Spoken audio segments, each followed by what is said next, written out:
Hello friends, welcome back to my YouTube channel. I started with my second chapter in the previous video and we started with various forms of private organizations. I have discussed the first form of organization, that is sole proprietorship. Now I am going to discuss the second form of private organization, that is Hindu undivided family or joint Hindu family business. What does this mean? Any business which is carried by Hindu undivided family is a joint Hindu family business. That means all the members of the family are involved in carrying on that business.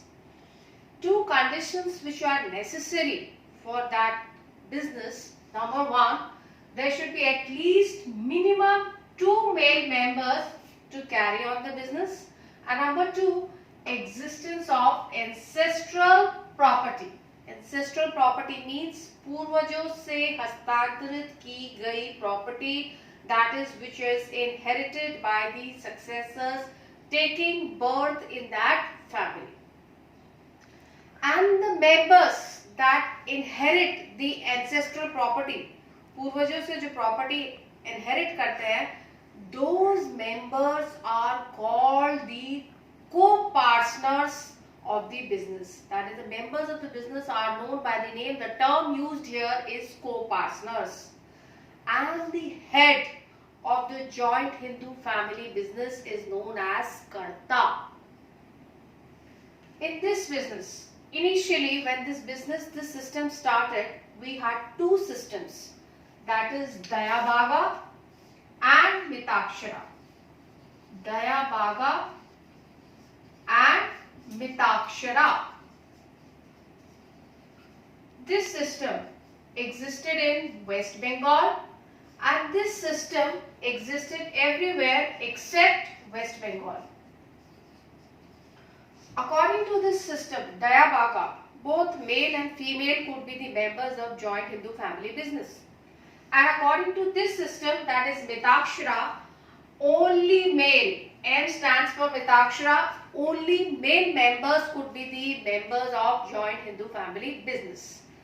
But in the year 2004, a bill was passed by the parliament, and the act which is governing this type of business, you must know the name of the act, Hindu Succession Act, was amended in the year 2004, and now there was no discrimination between male and female. Both male and female could be the member of joint Hindu family business. Formation. As I already told you, the act governing the joint Hindu family business is the Hindu Succession Act, and to start this business, at least 2 members should be there and they should inherit the ancestral property. Number 2, liability. Very important point. Liability of Karta. As I told you, the head of the joint Hindu family member, that is the senior most member of joint Hindu family business. His liability is unlimited. Unlimited का मतलब हम पहले भी discuss कर चुके हैं. That is, अगर business में कोई डेट अराइज होता है तो कर्ता की पर्सनल प्रॉपर्टी को यूज करके बिजनेस डेट्स का पेमेंट किया जा सकता है. First, the business the assets would be sold if the amount is insufficient. After that, the personal property of Karta will be used. But very important point, that liability of Karta is unlimited. Liability of co-partners, that is the other members other than Karta, is limited. So here I told you liability of Karta is unlimited and liability of co-partners is limited. Co-partners की personal property को use करके business में कोई भी date का payment नहीं होगा. Number 3, control. The control lies in the hands of senior most member, that is the Karta. Whatever the decisions the Karta takes, every person without any argument has to abide by the decisions of Karta. And last is minor members. As I told you, as the child is born in the joint Hindu family business, he becomes the full-fledged co-partner of that business. That means he becomes the member of the business as soon as he takes birth in the, that means minor means 18 साल से कम उम्र का व्यक्ति are full-fledged members of joint Hindu family business. Right? So this was the second form of organization. The act governing is, again to make you remind, Hindu Succession Act. You must know the name of the act. Hindu Succession Act is governing the joint Hindu family business. Now we come to the third form. Third form is your partnership. I told you when we were discussing about the sole proprietorship, the main problem with the sole proprietorship business was that the funds were limited and the managerial skills were also limited. So the person could carry out the business on a small scale. So to overcome the problem of sole proprietorship business with regarding to skills and with regarding to resources, a person can enter into partnership. Partnership means जहां पर दो या दो से ज्यादा व्यक्ति मिलकर के अपने फाइनेंशियल रिसोर्सेज को, अपनी स्किल्स को पूल करके बिजनेस को चालू करते हैं, उस तरीके के बिजनेस को बोला जाता है partnership business. Definition: partnership is an association of two or more persons who agree to jointly pursue a business activity. Now again, you must know the act applicable to partnership business, Partnership Act 1932. Now what are the features of partnership? Number one, formation. Formation here means the act governing the partnership is Partnership Act 1932. This type of business can be formed when two or more persons, they agree jointly to carry the business on lawful basis. Lawful, that means they are carrying the business legally. Any type of association which is unlawful, that means चोरी, डकैती, smuggling करने के लिए हम एक दूसरे के साथ पार्टनरशिप में आ रहे हैं, that type of business cannot be covered by this Act of Partnership Act 1932. या फिर if two or more persons are coming together for charitable purposes, again that will not be included in the partnership business governed by the Act 1932.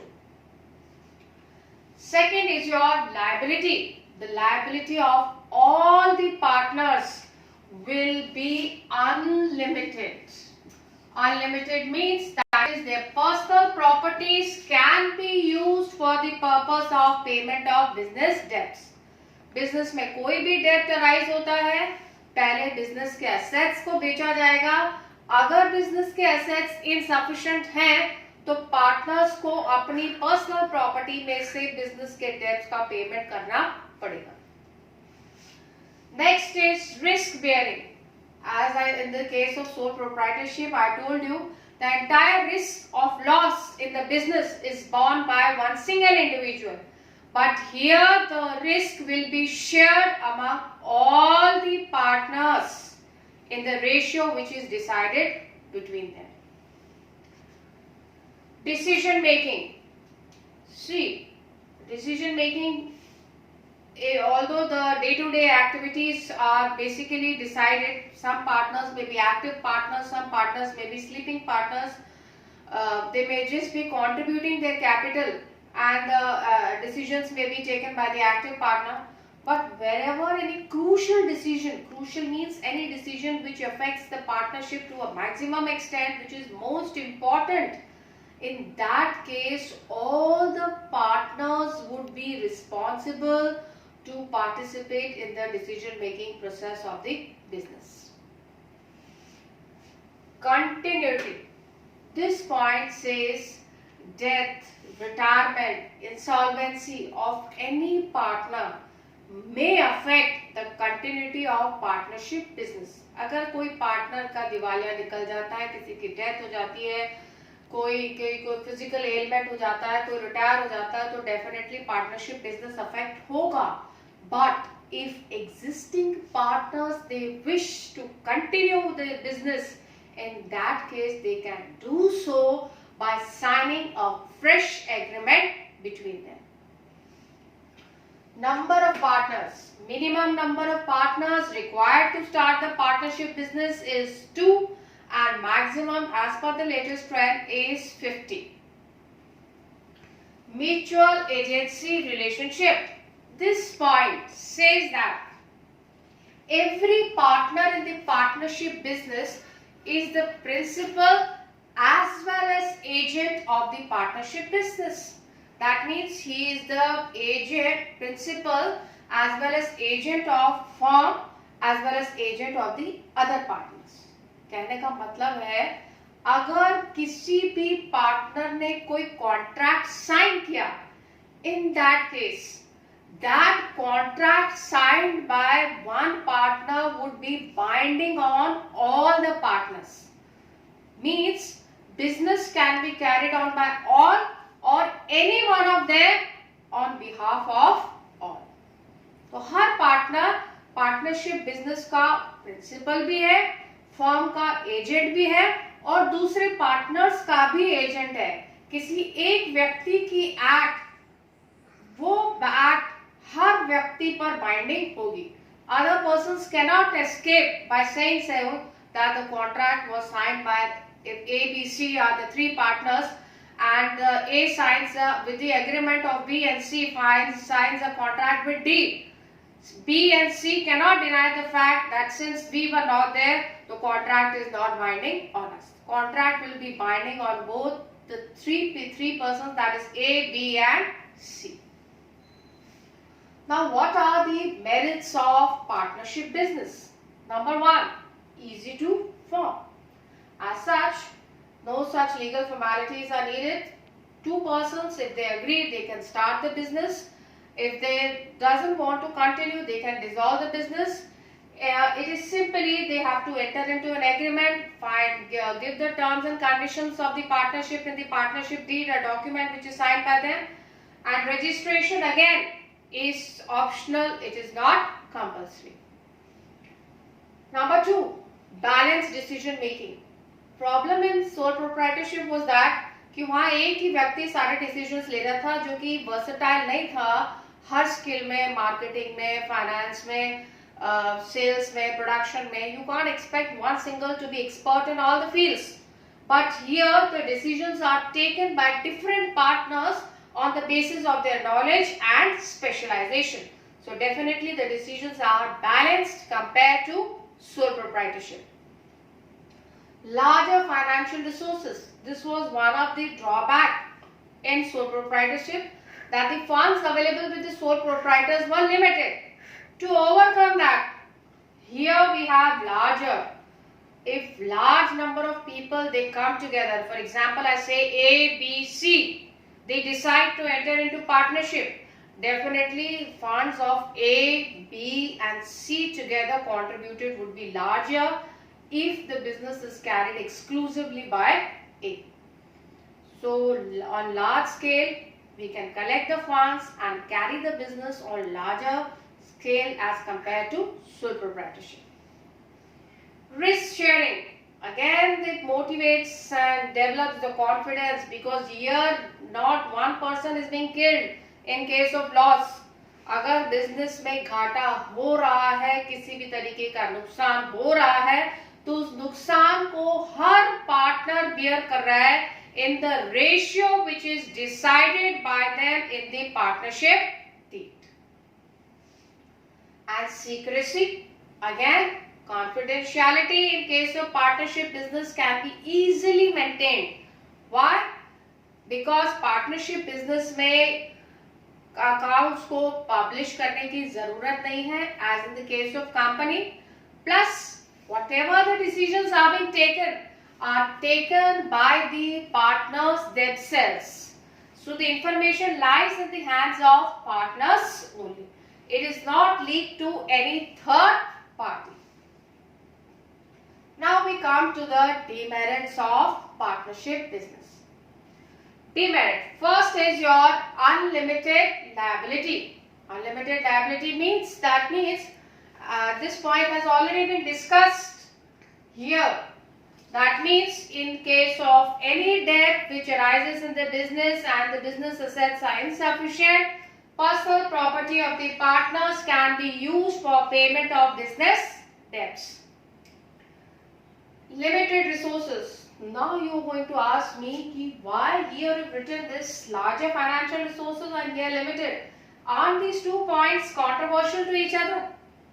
This point, they are comparing the partnership with the company. The last form of organization which we will discuss in this chapter. Company, if we talk about the public company, the maximum number of members are unlimited. And definitely in case of partnership, मैंने आपको बताया maximum limit है 50. तो 50 members के हिसाब से अगर हम compare करते हैं partnership को company से, तो comparatively the funds collected would be less. और joint stock company जो कि last form of organization आप discuss करेंगे, वहाँ पर public limited company में number of members are unlimited. Unlimited means you can collect the funds from unlimited number of members. So definitely if you are comparing this form of organization with the company, the resources here collected are limited. So if you want to carry the business on the largest scale, here it is larger, medium to large. Sole proprietorship से compare करें तो larger finance है. पर अगर हम partnership को company से compare करें तो funds are conflicts.